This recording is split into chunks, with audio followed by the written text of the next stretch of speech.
especially now we have a small group. I just wanted to keep it informal. So I'm Cindy, executive director. Like I said, I've been there 7 years. Pretty much always worked in nonprofits, but hadn't really worked with homeless until I got to the guest house.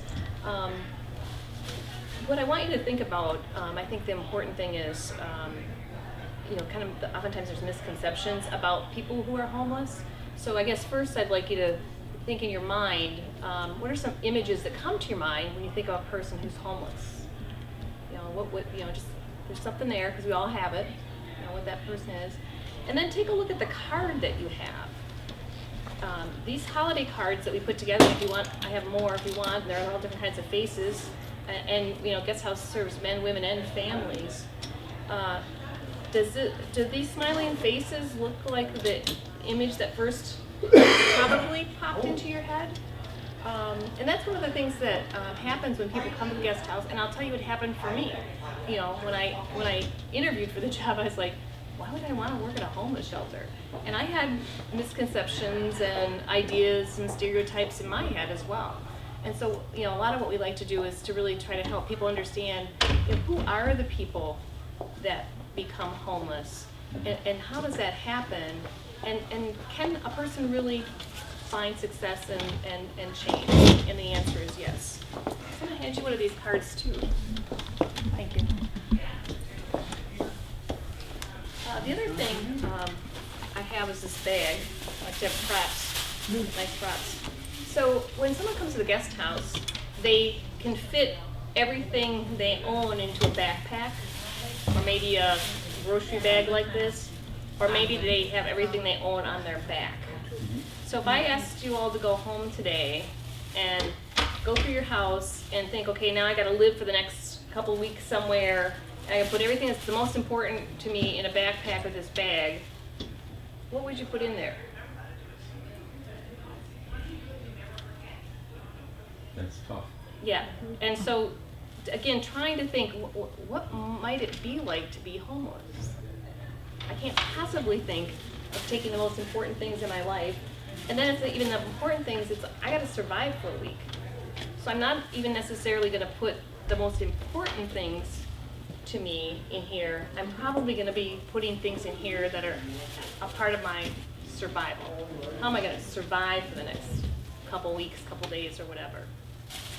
So that's my good bag there. How many people have been to the guest house or another homeless shelter? Have all been there? Oh, you guys, you're all pros. So Pros. I'm just handing out these cards to people. So maybe I'll ask you, what do you already know about the guest house? It provides shelter. Right, You shelter. indicated for men and women. That somewhat surprised me. I thought it was just men. The Obviously shelter not. part is just men, but Okay. the housing programs that we do, the 300 units, are men, women, and families. Okay. And our clinic serves mostly men right now, a few women, and that's where we're going to grow and expand, that will serve more women in that clinic setting. Can I give you a card over here either today? No, I don't. I'll just set that. There you go. Okay. One in the back. What else do you know about the guest house?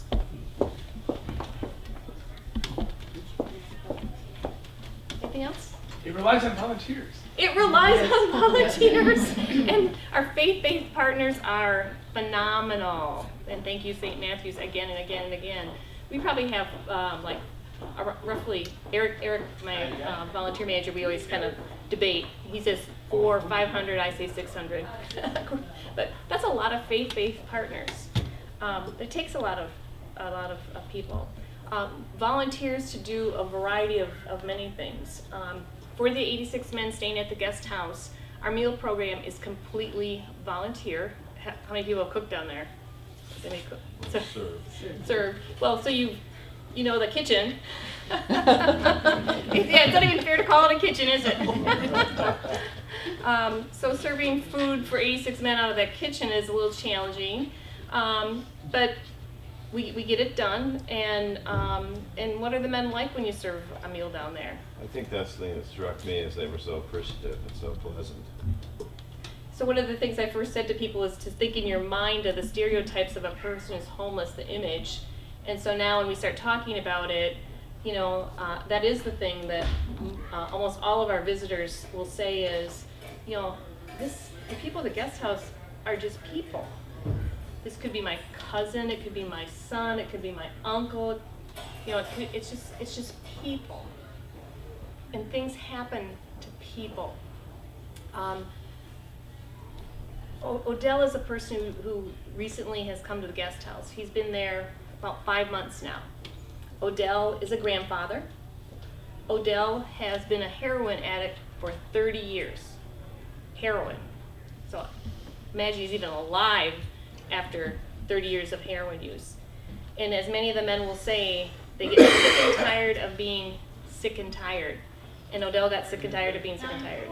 And word on the street is if you want to make a change, guest house is where you come. So when he walked in the door for Odell, and we have the clinic on site, the first thing for Odell was to go to detox. So once he got in, we got arrangements for him. He went to detox. And then at detox, they knew once he spent his time there, a couple days, that he would have a bed to stay at the guest house if he came back. Odell hasn't, 5 months later, Odell hasn't used since. He's engaged with our case manager, he's engaged with a counselor in the clinic, but he also needed to do something in his life because that heroin did hold a spot for him. So he came up with the idea, you know, it's kind of hard when you're first new to the guest house, when you're a new man coming here, and we have 3 dorms. The biggest dorm has 60 people living in it. Can you imagine sharing a bedroom with 59 other guys? It's a little like a camp, I guess, but so he came up with the idea, why don't we have like a welcome committee of guests who've been here for a while can welcome new guests coming to the guest house and sort of give them the ropes. You know, here's what you're going to experience. Here's how to get along. And so he's turned his life of heroin addiction into this life of now getting himself established and right away turning around and giving back to others. On Thursday, I think it was, or it must have been Thursday, he came up to me and he goes, Cindy, I had a job interview today. I got a job. So 5 months, in 5 months, after 30 years of heroin addiction, Odell is now gainfully employed. Who would think that could happen? But it does happen, and that's just one of many stories that we can tell. I think everyone knows we're down on 13th and Highland, and we also do across the way from us. We do gardening. We have Cream City Garden. We have an acre of land that we can garden, and just this year we built a rainwater harvesting pavilion. So we're going to harvest the rainwater so that we can have it to water the acre of gardening that we're doing.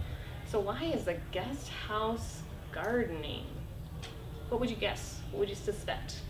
Why are we gardening? I would think 2 purposes. 1, to provide food for yourself. Number 2, to sell the food, to raise money. And kind of woven into that is job training skills.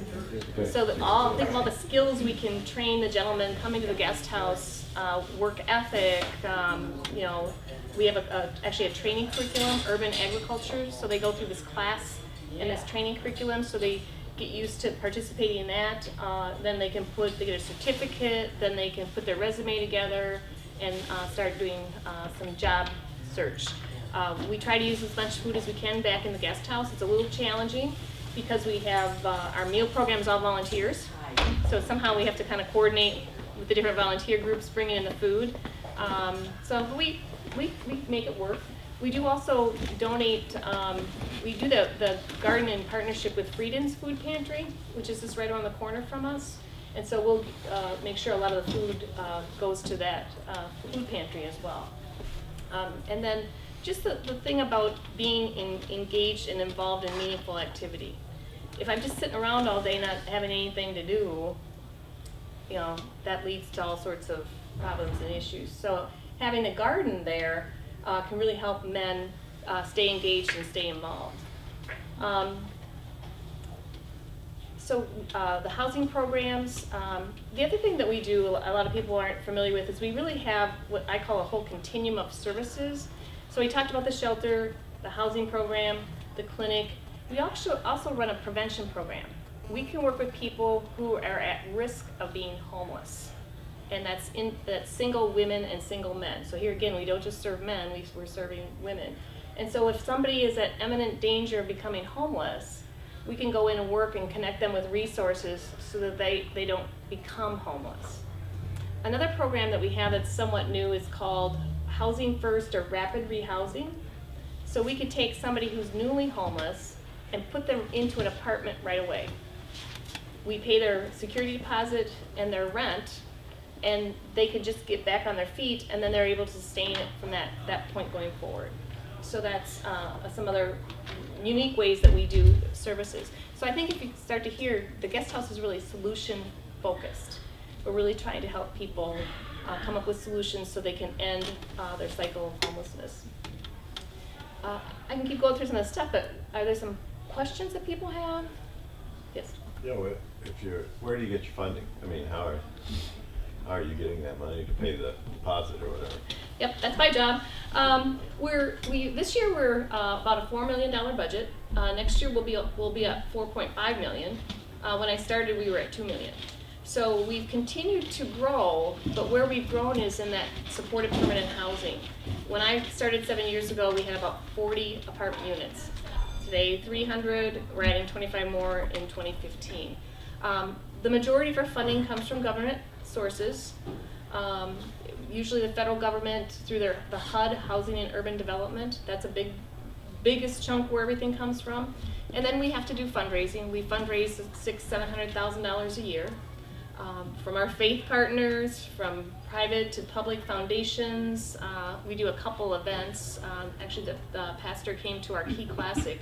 I know there's a couple other people from your church attended with him as a small fundraiser that we do. So that's primarily where the money comes from. And then we really try to operate a lot with doing things via donations.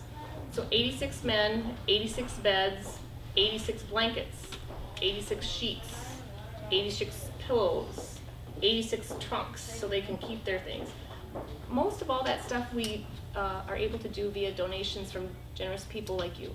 You know, the underwear drive, the undie drive you're doing, you know, that helps us to keep going. Other questions people that have popped up for people?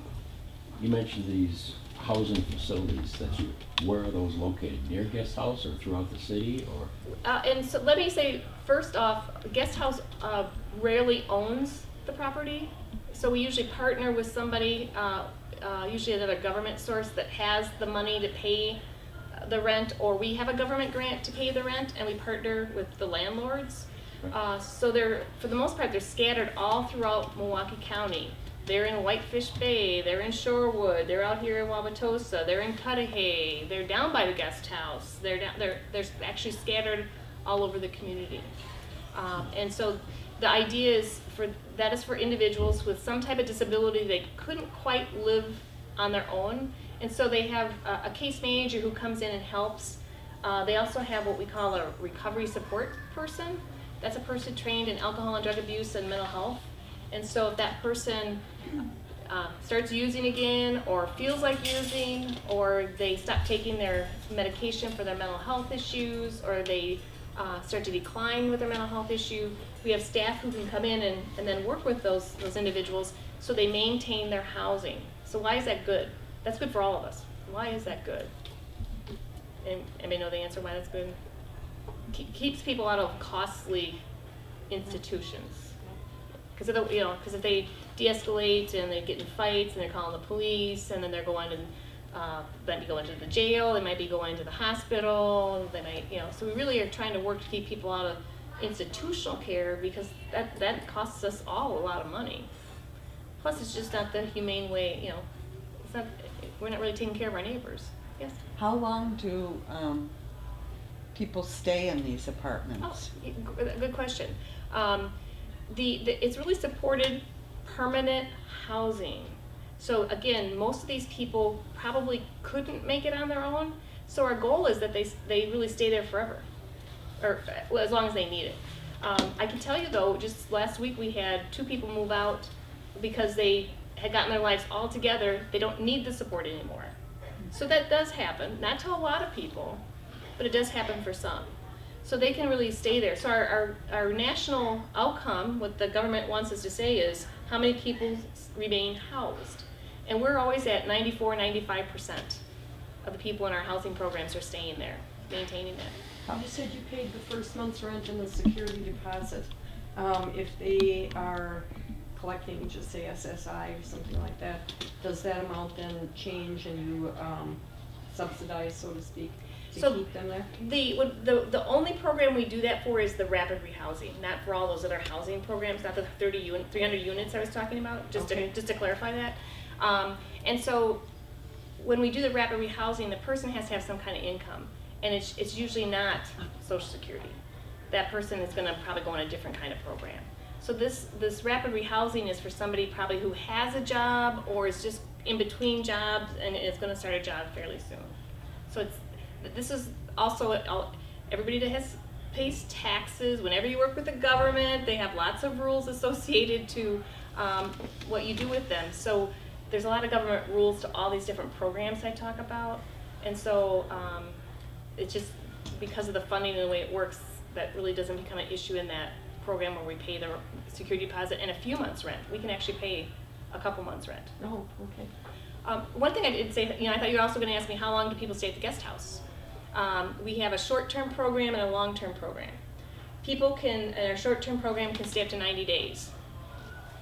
People in our long-term program can stay up to 2 years. So we really can wrap the program around a person who's dealing with their mental health or drug addiction for as long as that person needs it and continues to make success. We can keep people up to 2 years. We rarely do. Usually the longest anyone's staying there is a year, but even in that long-term program, people are usually staying 8 to 10 months. And they're getting things back together, and then we hope they leave successfully. Some people don't. Our success rate is right around 50% of the people are leaving with a place of their own, some income so they can sustain it. The short-term program is for high need, low need. What does she mean by that? Low need is easy. We really do have people, especially ever since the economy tanked and now we're rebounding, who just lost their job. And they had a natural network to keep them for about a year. And we saw people coming to the shelter kind of a year, almost 2 years after the economy tanked, because they could live with family and friends for about that long. And then finally family and friends said, okay, enough is enough. And so we were getting people who just really needed a job and a place to live. That was a little bit different for what we usually saw at the guest house. The other part we see, which is disturbing to me every day, we have people who have very high needs. We have people who are on dialysis. We have people who are having cancer treatment. We have people who have very severe persistent mental illness.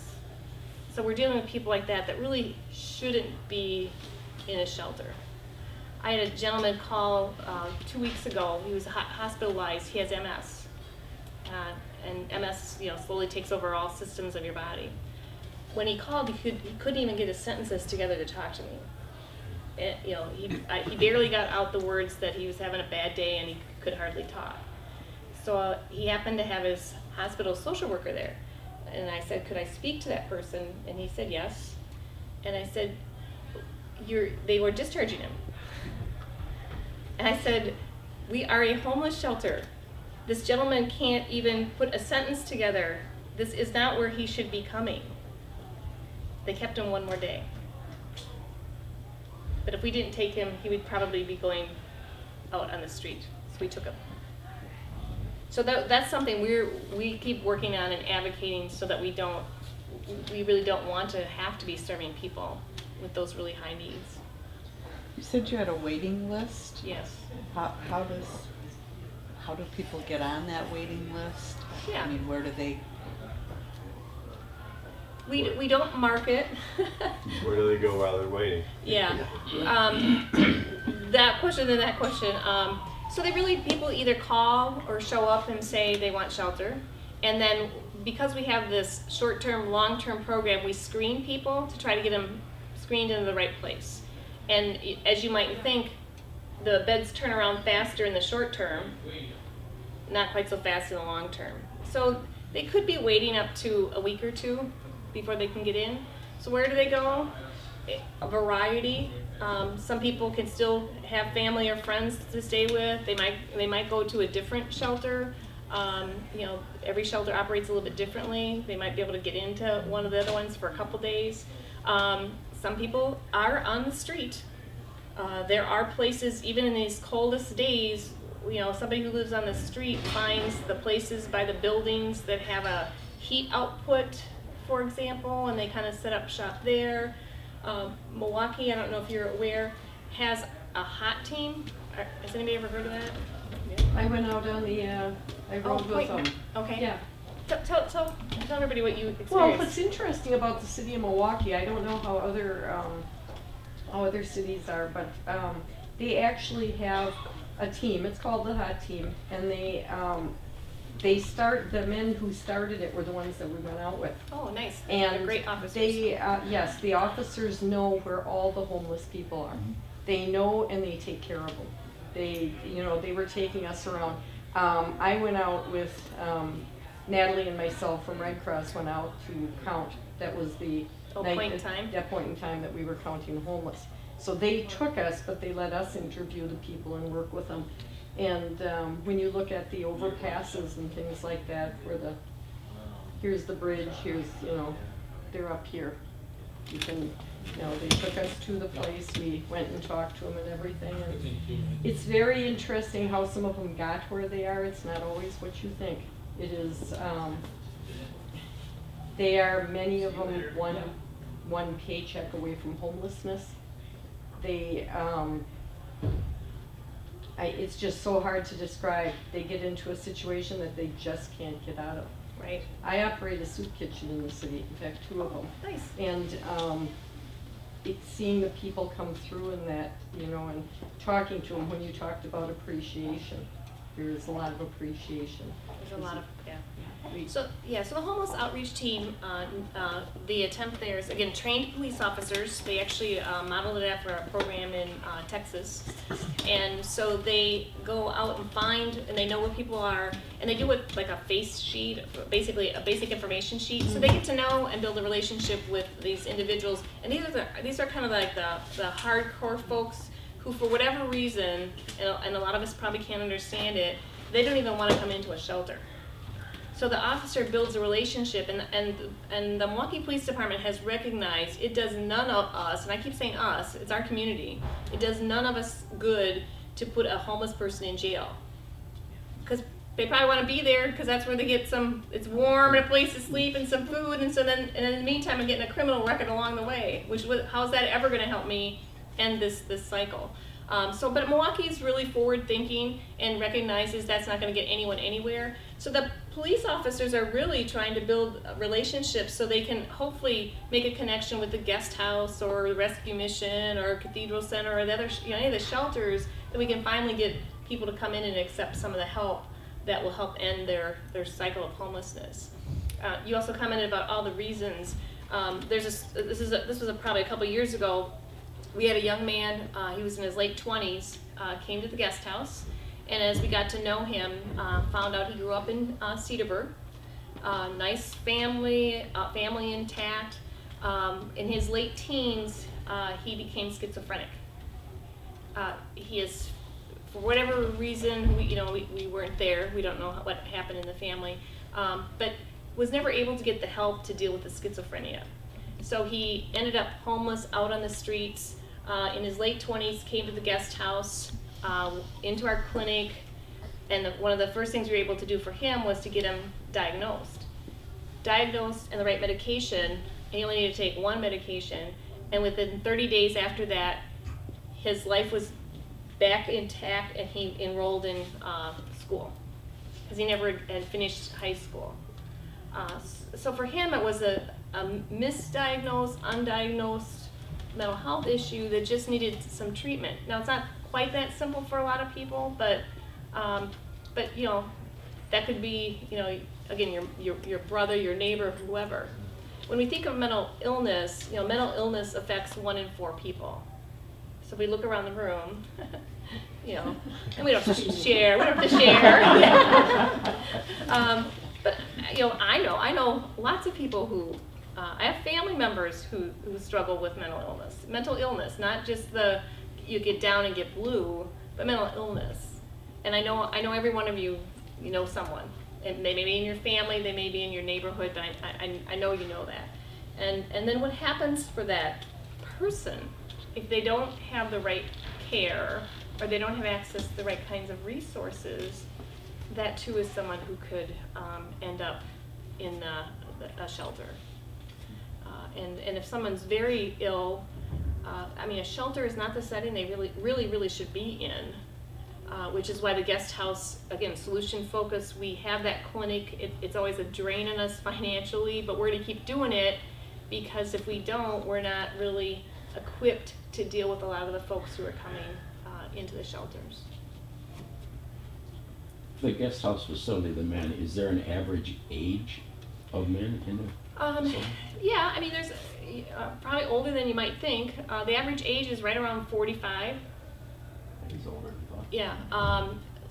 Also, when the economy tanked, we started to see a lot more younger folks coming in after that, in the 18 to 24 year range. Someone said to me, and I didn't go back and check this, but about 18 years ago, there was a big baby boom, and we had a real high incident of teen births and lots of single moms 20 years ago. And so now, 18 to 20 years, these young individuals were products of single parent families, and so there's some theory that might be why the shelters are seeing an increase in people of that age. Also, I think you put in the mix, no community, urban or rural, is not affected by, again, heroin use. It just seems to be huge.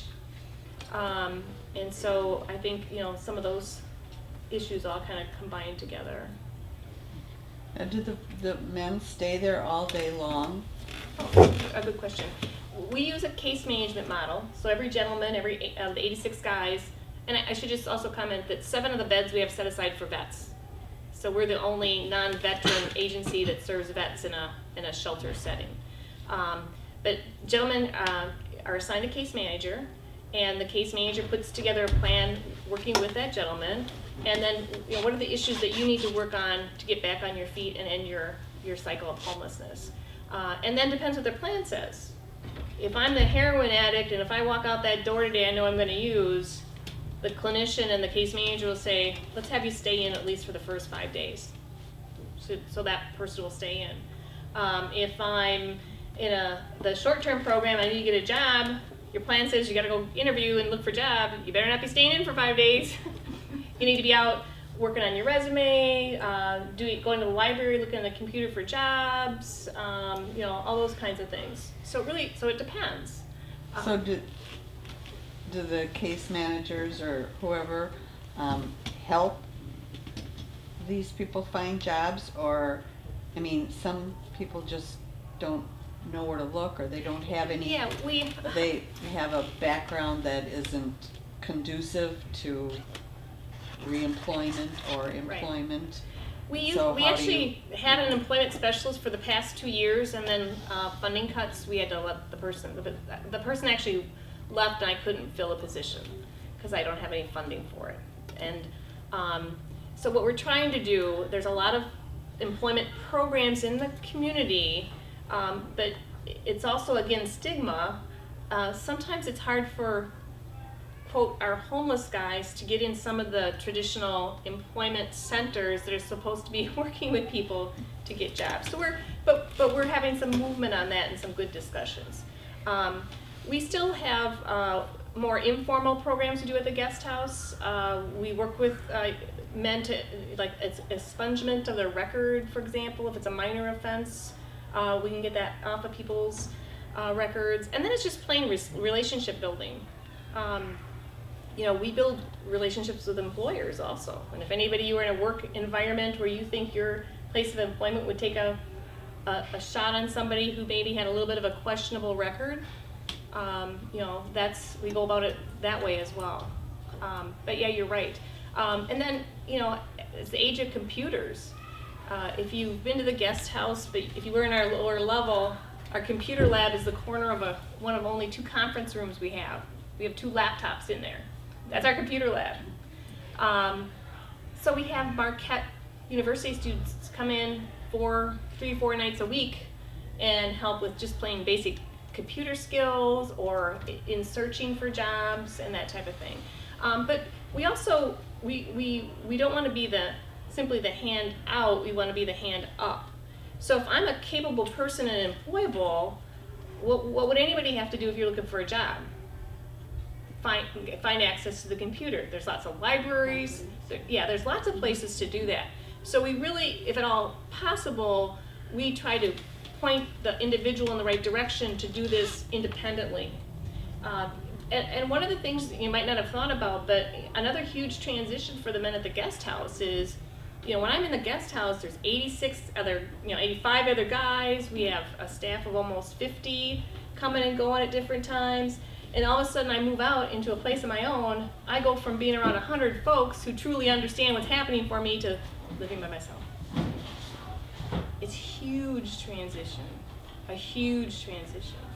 So we try to do other ways for people to build, that what they call natural supports. So where do you go if you need to use a computer and you don't have one? Where do you go to get help with your resume if you want to apply for a different job? So we're really trying to give, that whole story about, if you give somebody fish or whatever, but if you teach them to fish, they can feed themselves. Yeah. So we really try to work from that philosophy. Yes.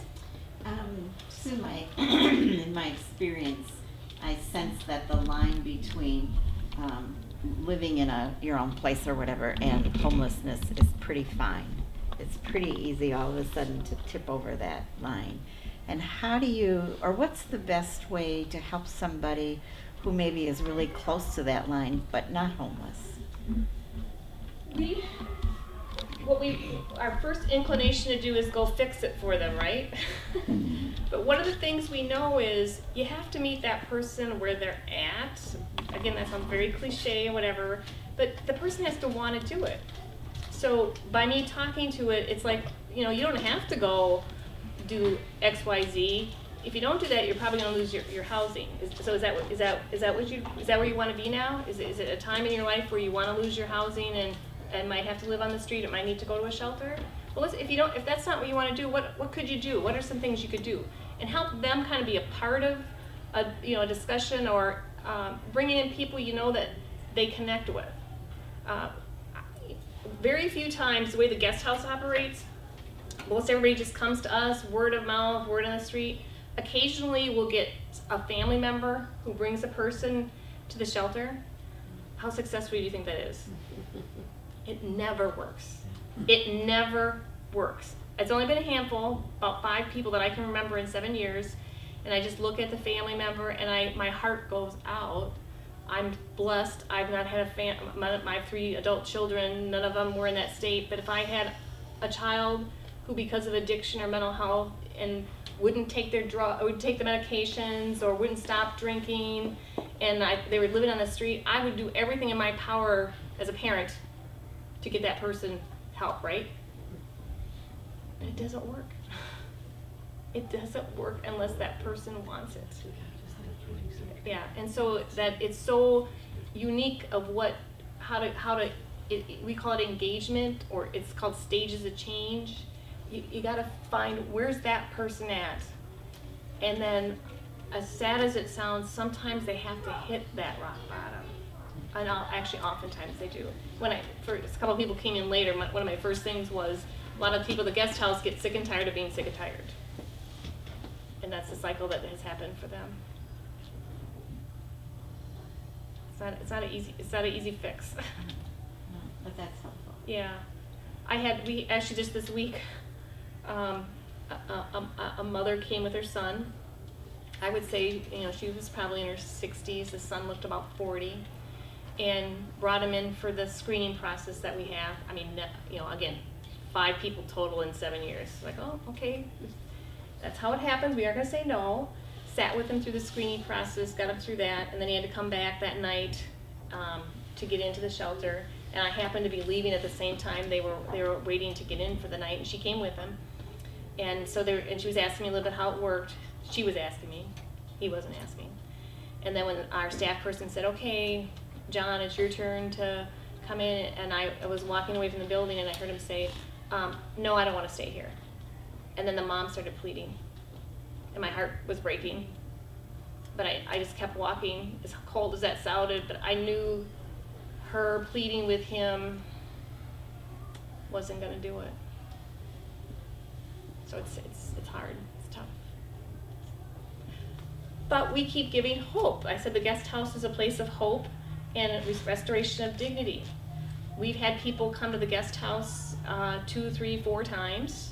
Some people who probably are more conservative thinking than I am think that's wrong. You know, if you're dealing with addiction or mental illness, it might take a time or two before it really works. And I've seen people come back a 3rd or 4th time and then it works. At the, again, I talked about the permanent housing party we had yesterday. A gentleman came up, Greg, gave me a big hug. Greg came to us during our overflow operation. Actually, I failed to mention that. We're going to be starting overflow in the next probably 2 weeks for the winter months and the cold. We'll take in 15 to 20 extra men every night at the guest house. So that puts us over 100 men sleeping there. But Greg came to us in overflow probably, must be 3 years ago. And off the street, lost everything, had no place to live. Ended up then in overflow coming into the guest house shelter, got into one of our training programs, became what we call a resident manager, where you help take care of other people in a group home setting. And then the following year, because you have to have been out of the guest house for a year before we'll employ you, we hired him to staff overflow. I was like, that was one of my favorite stories to tell. And then he did such a great job, we kept him on staff. 4 months after we kept him permanently on staff, he blew up and had a terrible event, and we actually swore at somebody there, and we had to terminate him because it was just totally. He ended up coming back into the shelter. But I'll fast forward. So when I saw him yesterday, he was telling me about he just got back from a cruise. So it was in that time, and it's about 1.5 years since that all happened, he got himself back together, went to tech school. I went to his graduation in May, his party from tech school in a chef training program.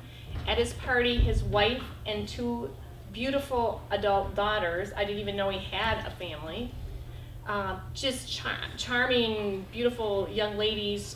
The one daughter just took a job in Chicago. She's the dean of some school down in Chicago. That's his daughter.